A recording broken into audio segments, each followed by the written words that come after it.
கலந்து களைப்பு நீங்க ஆடி பாடி மகிழும் பொழுதுபோக்கு அம்சங்களில் ஒன்று தாள பயிற்சி. அப்பயிற்சியை நினைவுகூரும் வண்ணம் கைகளில் சின்ன சின்ன பொருட்களை வைத்து காண்பவர் கண்களுக்கு விருந்தளிக்கும் பயிற்சி இது.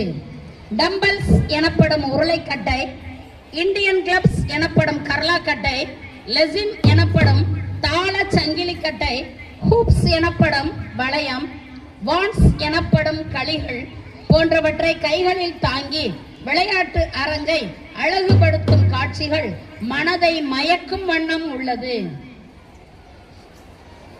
இப்பயிற்சியை 8 மற்றும் 9ஆம் வகுப்பு சேர்ந்த சுமார் 140 மாணவர்கள் செய்து கொண்டிருக்கிறார்கள்.